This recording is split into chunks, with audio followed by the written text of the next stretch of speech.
Alright folks, after all the waiting, The Last of Us Season 2 is finally on its way. And to get you hyped, today I'm bringing you the ultimate recap of Season 1, the entire journey of Joel and Ellie, from start to finish. So get ready, grab some popcorn, and let's dive right into the story.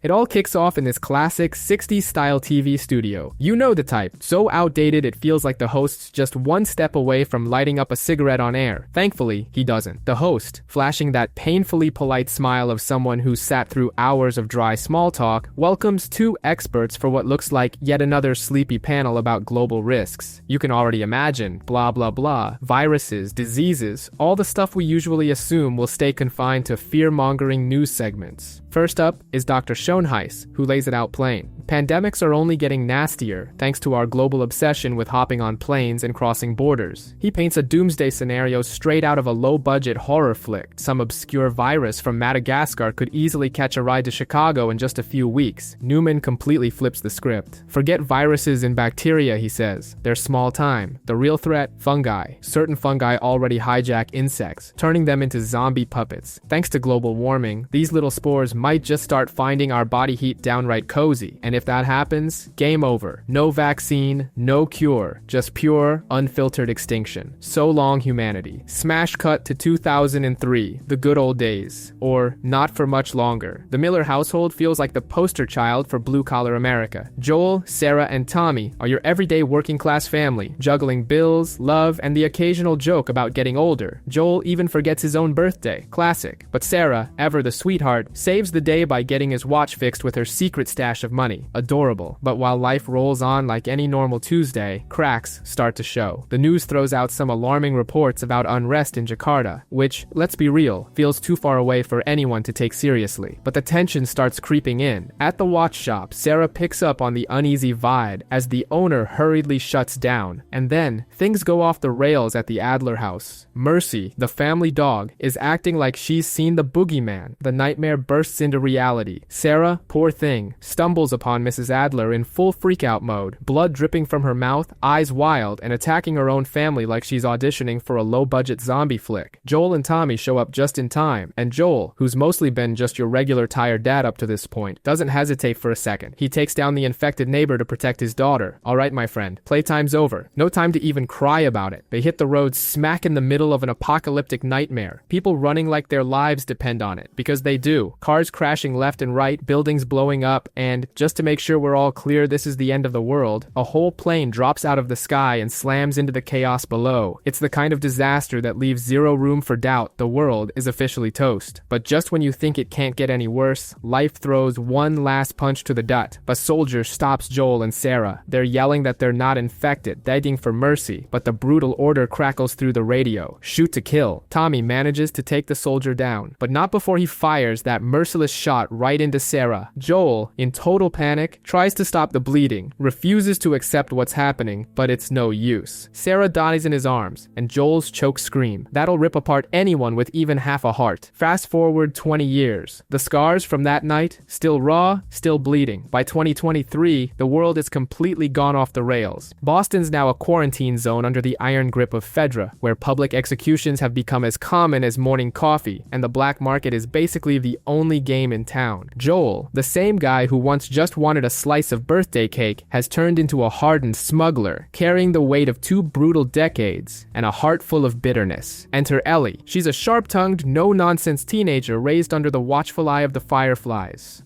Count slowly and clearly from 1 to 10. 1, 2, 3, 4. Slowly and clearly.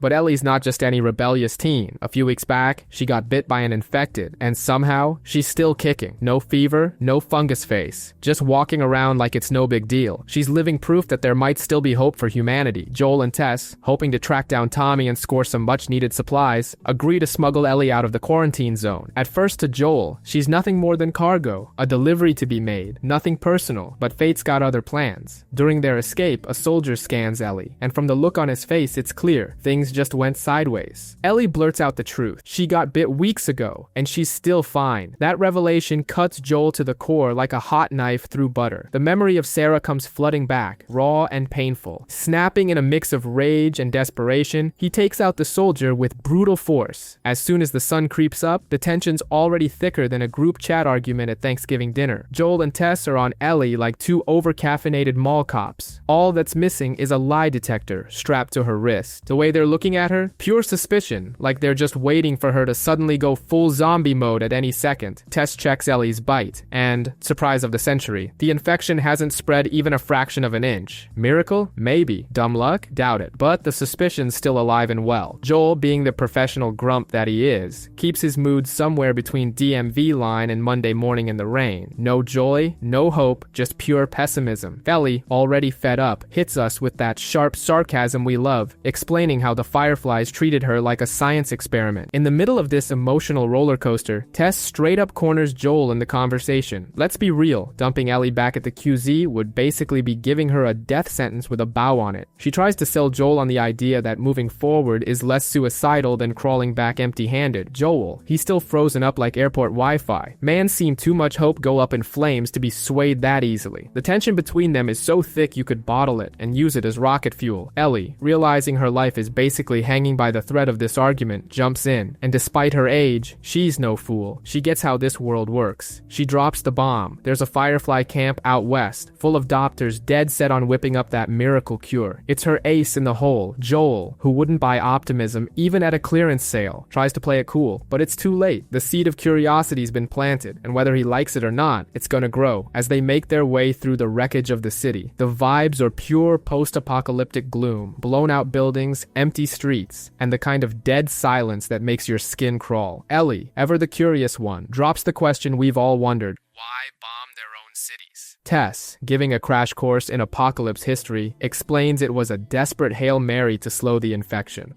Worked here, but it didn't in most places.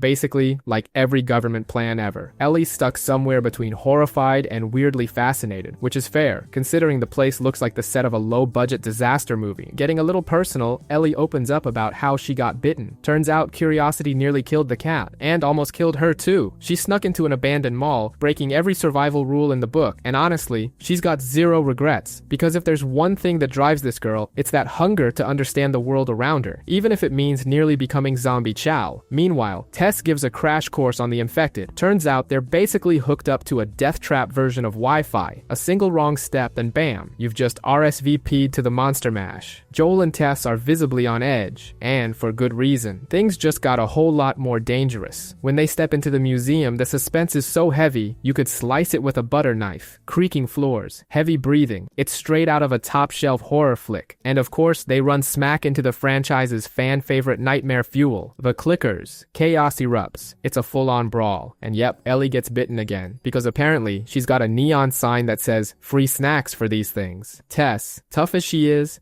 clearly rattled. Her no-nonsense armor is starting to show some serious cracks. Finally, they make it to the State House. But surprise, not the good kind, the place is crawling with corpses. And then Tess drops a bombshell. She's been bitten. Game over. The infection's spreading through her faster than gossip at a high school reunion. This is real. Josh is fucking real.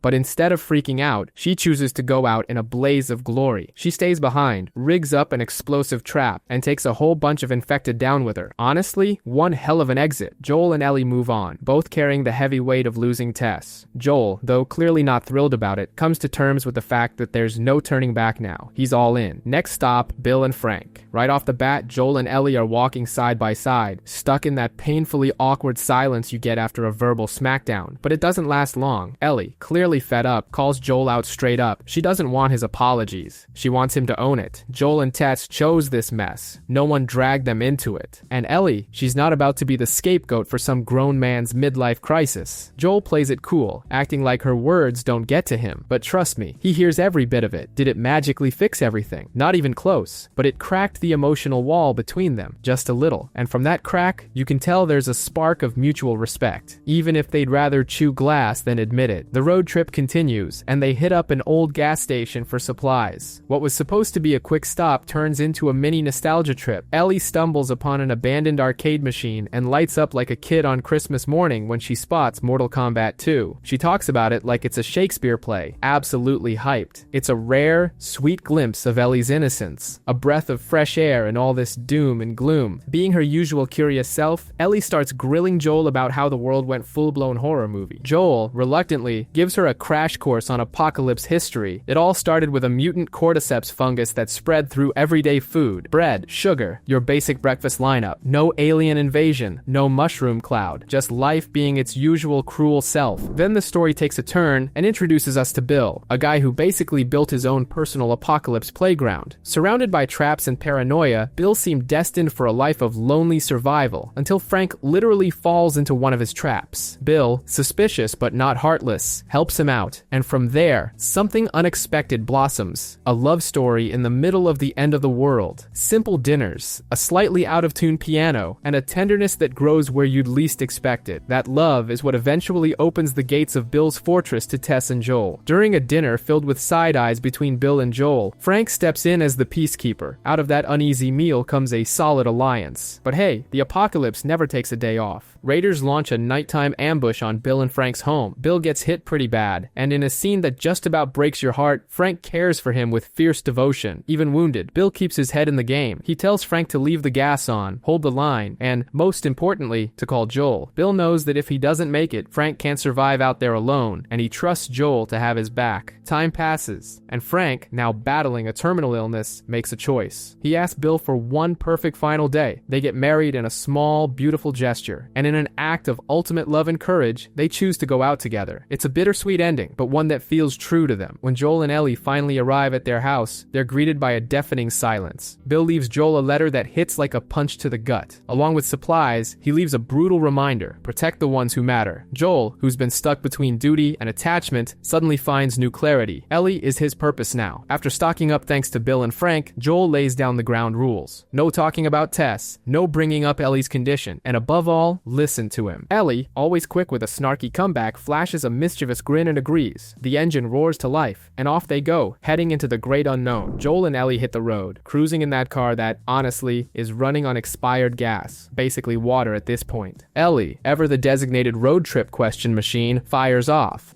We have to do this every hour?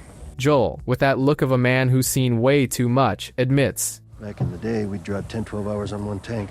You could go anywhere. The irony? Back when people could go anywhere, they barely left their living rooms. There's this faint whiff of nostalgia in the air, but Joel shuts that down real quick. No room for feelings in the apocalypse. To kill the boredom, Ellie whips out her trusty joke book. No pun intended. A plus title, by the way. She cracks herself up so much, she's basically her own audience. Joel pretends he's immune to her humor, but that sneaky little smirk on his face says otherwise. You can tell, right there, Joel's emotional fortress is starting to show a few cracks. Then Ellie stumbles across an adult magazine in the back seat. Like she's gonna let that slide? Not a chance. Joel, visibly flustered, tells her to drop it. But Ellie, being the little menace she is, jokes about the pages being all stuck together. Classic. Sealing her win in this round of trolling. To top it all off, Alone and Forsaken by Hank Williams starts playing on the radio, setting the perfect, lonely, dusty, end-of-the-world vibe. You can practically see the tumbleweeds blowing across the highway. Night falls, and they set up camp in the middle of nowhere. Ellie, always alert, asks if lighting a fire is safe. Joel, ever the realist, lays it out. It's not the infected you need to worry about. It's people. Ellie tries to lighten the mood with another one of her signature jokes, but even she can feel the weight of reality settling in. There's no way anyone knows we're here, right? No one's gonna find us. Joel, trying to sound sure of himself, tells her no. Spoiler alert, he knows that's a lie. Barely a new day starts, and all hell breaks loose. Kansas City turns out to be a total logistical nightmare. The highway's blocked, and the shortcut feels straight out of a low-budget horror flick. A guy pretending to be injured begs for help, but Joel, the king of spotting a setup, clocks the scam immediately. Put your seatbelt on. Are we gonna help him?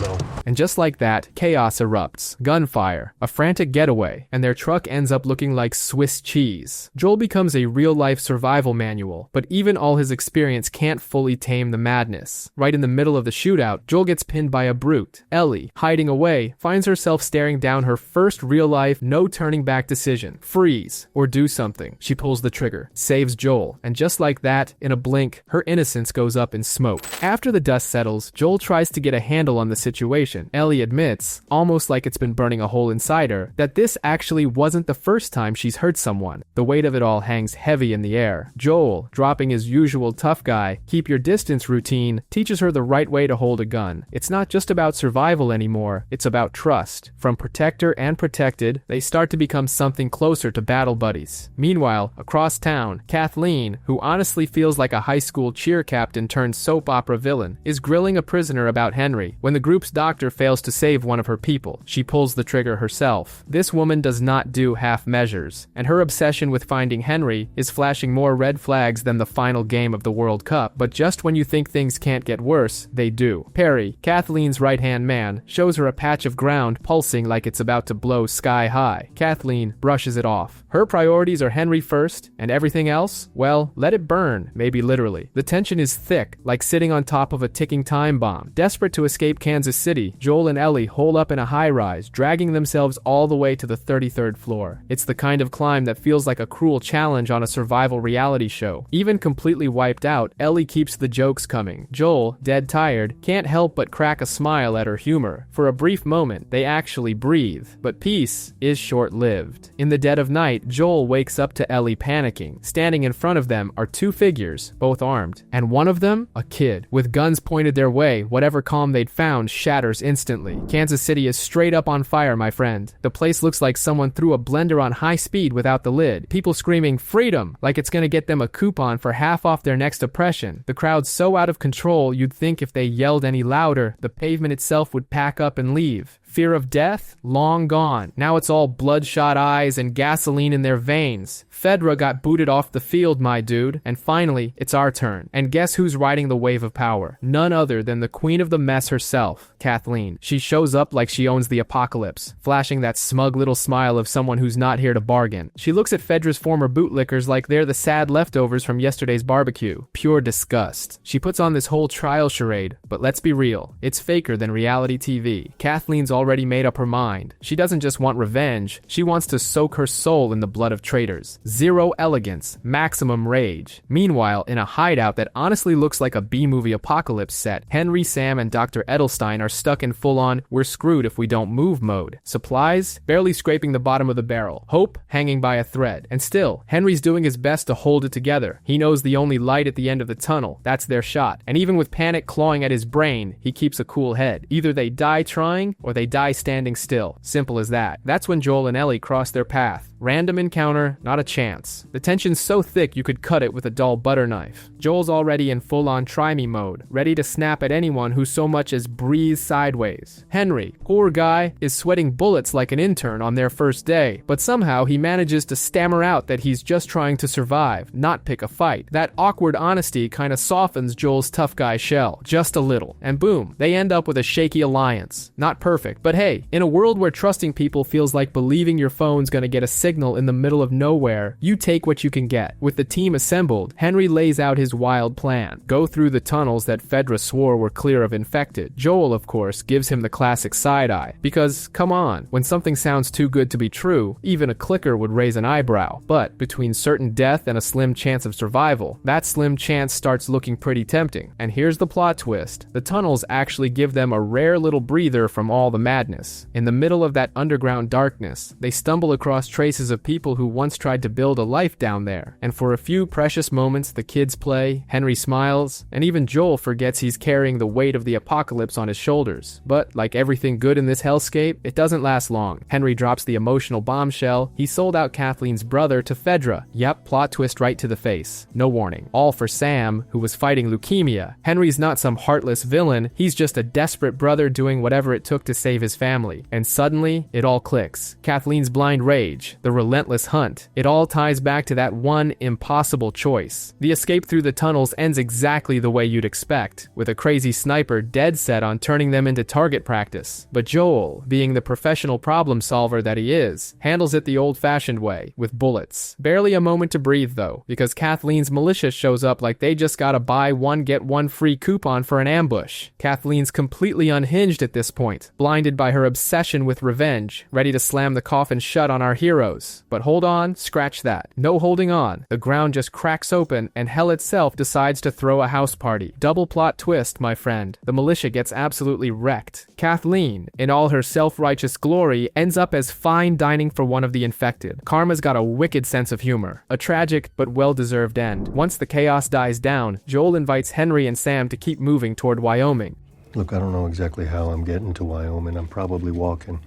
But, if you want to... And for a brief moment, there's this tiny spark of hope, like one of those feel-good season finales. But of course, it's not over. In the dead of night, Sam reveals he's been bitten. Ellie, still holding on to a sliver of innocence, tries to save him with her own blood. Sadly, homemade remedies don't work in this apocalypse. At dawn, Sam turns on Ellie. Henry, crushed by heartbreak, does the unthinkable. He shoots his own brother, and unable to live with the weight of what he's done, he takes his own life right after. It's just gut punch after gut punch. In the end, all that's left is silence. Joel and Ellie bury Sam and Henry. Ellie, hardened by yet another tragedy, simply asks where they're headed next. They get up and move forward, carrying not just the memories of those they lost, but the unbearable weight of surviving in a world that refuses to show mercy. No time for drama. Joel and Ellie keep pushing forward. Along the way, they run into Marlon and Florence, a couple living more off the grid than anti-vaxxers at a CDC convention. With the kind of dry humor you'd expect after way too much moonshine, they give our duo a little heads up. Watch out for the so-called River of Death. Ellie, who's basically unshakable at this point, just laps it off like someone reading zombie apocalypse clickbait. Shameless spoiler? Yeah,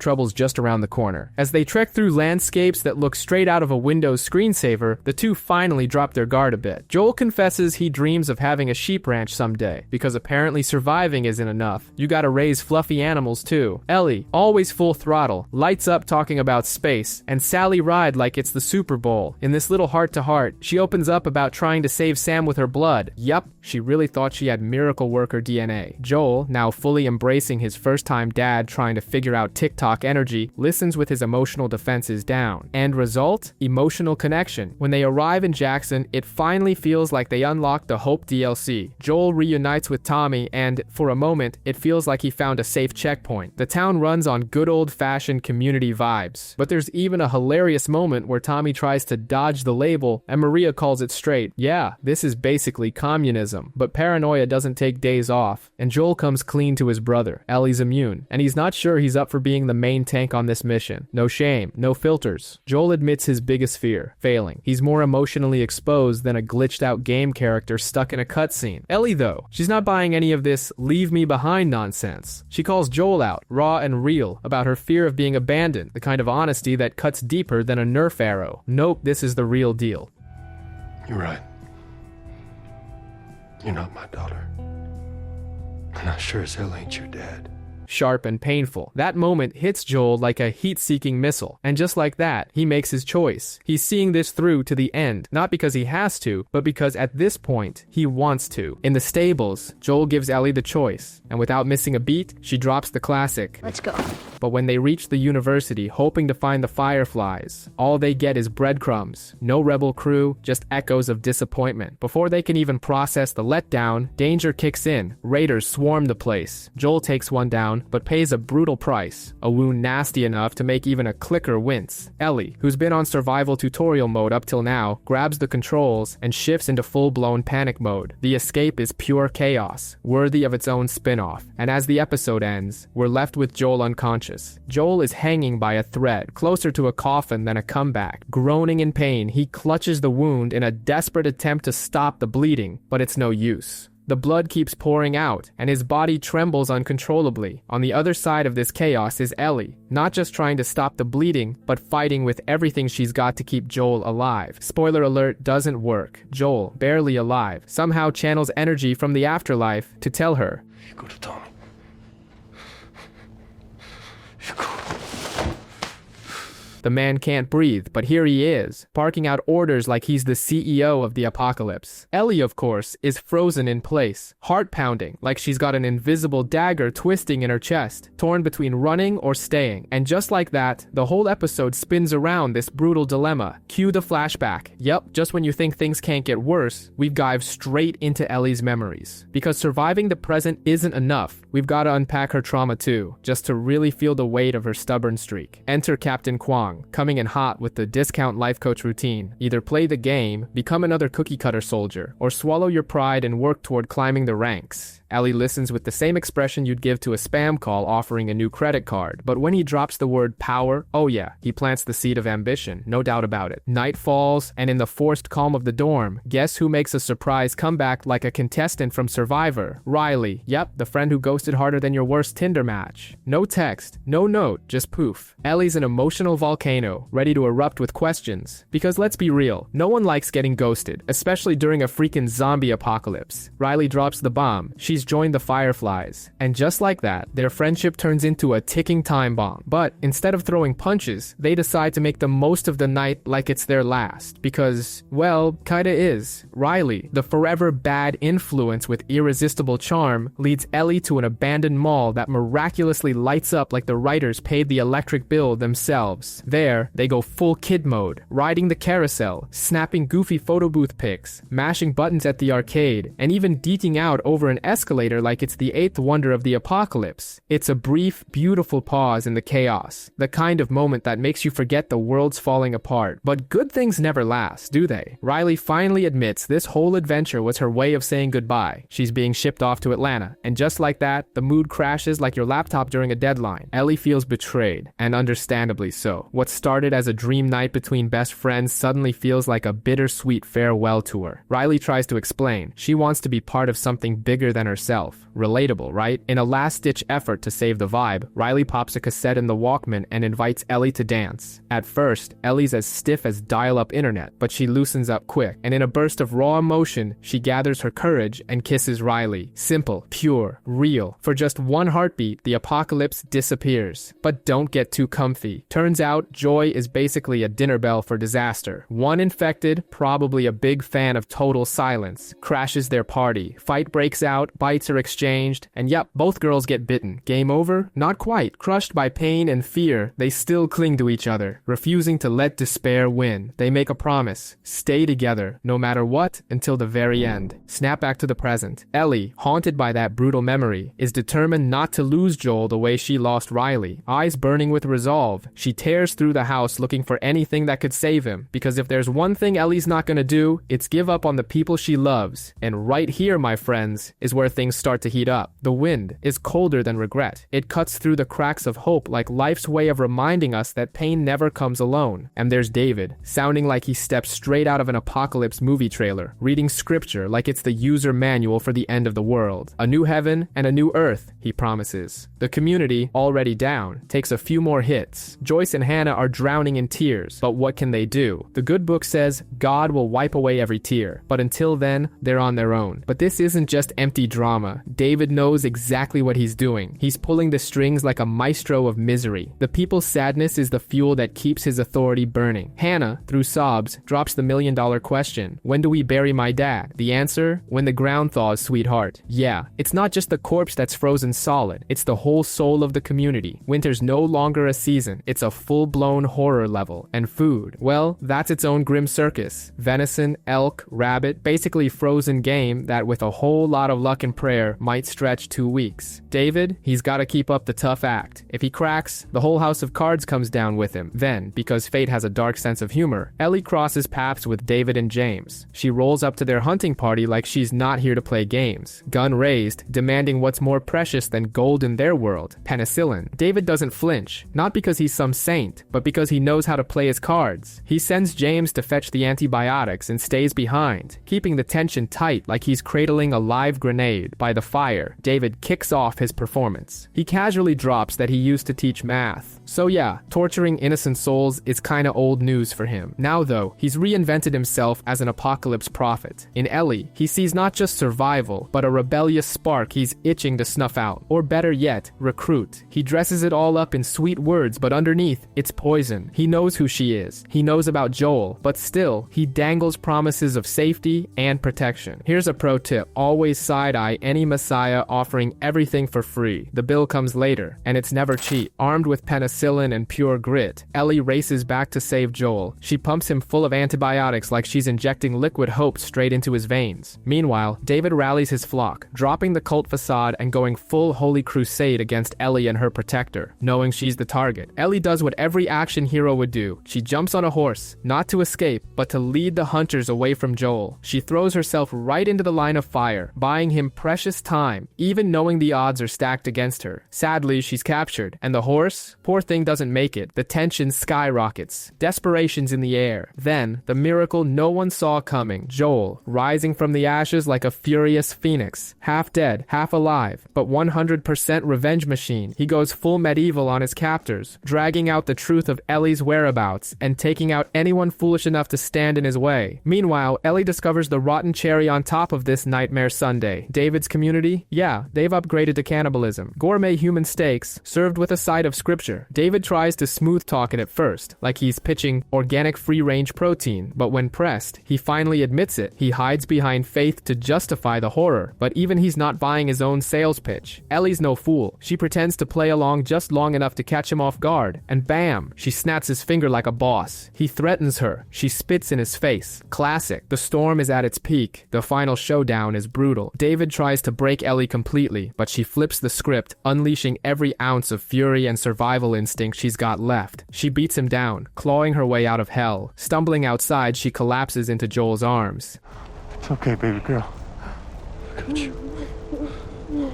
And for the first time, the walls around him crumble. They're not just survivors anymore. They're father and daughter, forged in the fires of chaos. In this dark and twisted past, in a world already wrecked by endless suffering, all that was left was a final gasp and a whole lot of misery. And it's in this mess that we meet Anna, out of breath, running like she's got her whole life ahead of her. Spoiler, she doesn't. The infected are right on her heels, like it's Black Friday at Best Buy. And to make things worse, Anna's in the worst possible situation, injured and pregnant. She's doing everything she can to stay alive, but fate's not cutting her any slack. She ends up getting bitten. End of the line? Not yet. Because right at the moment of the bite, in a move as desperate as it is heroic, Anna manages to cut the umbilical cord. Full-on survival mom mode. Little Ellie enters the world crying her lungs out, like she already knows the hell that's waiting for her. And that's when Marlene shows up, bringing with her a flicker of hope, or maybe just the next cruel twist of fate, depending on how you look at it. With no way out, Anna begs Marlene to take Ellie to Boston and keep her safe. But that's not all. She also pleads, with that special kind of desperation only someone on the verge of turning into a zombie could have, for Marlene to end her life before she turns. Marlene hesitates, but deep down, she knows there's no choice. One last painful look, game over for Anna. Fast forward to the present, and we catch up with Joel and Ellie on their post-apocalyptic road trip, which honestly feels a lot like the world's most messed up couples therapy session. Joel's trying to lighten the mood with a cheesy boggle joke and promises of future guitar lessons, but Ellie's so checked out she might as well be on another planet. She's carrying the weight of everything they've been through, and it's a lot. Then, out of nowhere, Mother Nature decides to do a surprise guest appearance. A whole group of giraffes shows up, just vibing, completely unbothered by humanity's collapse. For a moment, Ellie actually smiles. A real, honest-to-God smile. Joel smiles too, and for a few precious seconds, they're not survivors anymore. They're just two people sharing a rare, beautiful moment. But of course, reality sucker punches its way back in. Joel floats the idea that we were all screaming at our screens. We just go back to Tommy's, we forget about the whole damn thing.